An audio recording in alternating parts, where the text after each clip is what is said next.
todobadii December 2010 ayay ahayd markii maxkamadda sare ee dalka Kenya ay ku dhawaaqday in muwaadin u dhashay dalka Kenya oo sifo sharci darro ah looga iibiyay dhulkan Soomaaliyeed laga soo celiyo waxaana ka iibsaday shakhsi kale oo Soomaaliyeed oo kamid ahaa shaqaalaha safaaradda sida la shaaciyay iyadoona wixii intaasi ka dambeeyay si tartiib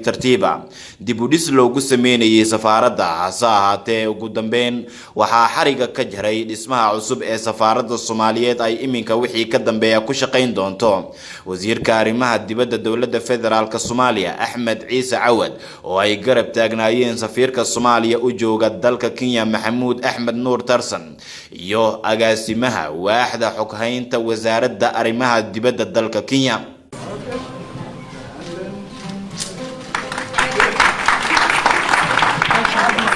sidoo kale madashan ayaa waxaa ku sugnaa safiiro ka kala socday wadamo dhowr ah sida Ethiopia, Kenya, South Sudan, Algeria, Iraq, Saudiga, Turkiga iyo Qatar. ugu horeyn halkaasi waxaa ka hadlay safiirka Soomaaliya u fadhiya dalkan Kenya Mudane Tarsan isaga oo faahfaahiyay dhibaatooyinka laga soo maray dhismaha lagu sameeyay dhulka safaaradda Soomaaliyeed ee dalka Kenya isagoo uga mahadceliyay jaaliyadda Soomaaliyeed ee dalka Kenya sida ay isugu howleen dib u dhiskan lagu sameeyay safaaradda. haddaan nahay Soomaali waxaa farxad weyn noo ah iyo karaamo iyo sharaf in maanta safaaraddeennii 30 sano dabadeed aan soo ceshanay karaamadeedii iyo heybadii ay lahayd. safaaraddu ha noqoto dhismadeeda ha noqoto shaqaalaha ka shaqeeya waa muraayadii laga fiirsanahay dalka Soomaaliya. hadday safaaraddaasi qurxan tahay dad ka shaqeeyana ay qurxan yihiin message-ka ay xambaarsan yihiin uu qurxan yahay waxa way macnaheeda dadku halkaas ay ka daalacanayaan ummadda Soomaaliyeed sida ay u egtahay.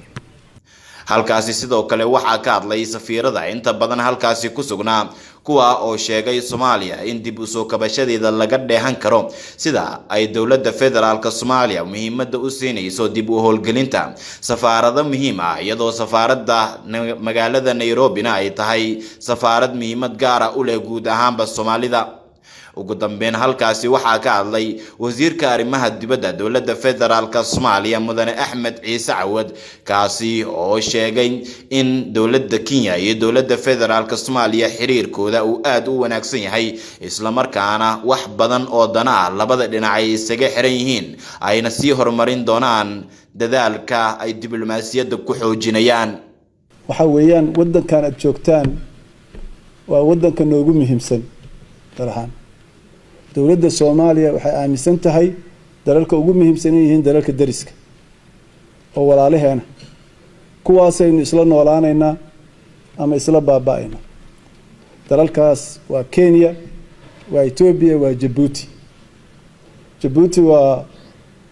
mid kasta oo kamid ah dad badan oo kamid waa Soomaali. haddii aynu dalalka isku dhawaano isku furano dadkii Soomaaliyeed ayaa isku furmay iyo dadka kale walaalaheena dariskeena ummadeena horumar bay gaaraysaa. gudoomiyaha jaaliyadda Soomaaliyeed ee dalka Kenya Cabduqaadir Cabdidiini oo halkaasi hadal kooban ka soo jeediyay ayaa uga mahadceliyay safiirka dadaalka uu ku bixiyay dib u dhiska safaaradda waxaana gudoomiyaha uu shahaado sharaf uu ku mutaystay dadaalkiisa shaqo uu ka helay safaaradda Soomaaliyeed isaga iyo xubno kale. meeshaan maanta farxad bay noo tahay ummadda Soomaaliyeed meel kasta ay joogto. waa maalin weyn safaaradayadii Soomaaliya oo 30 sano ka hor 30 sano xirnayd ayaan dib u dayactiranay marka maanta inay noo furanto farxad weyn bay noo tahay ummadda Soomaaliyeedna sharaf iyo karaamo ay u tahay. Maslax Abuukar Xaaji Universal TV Nairobi.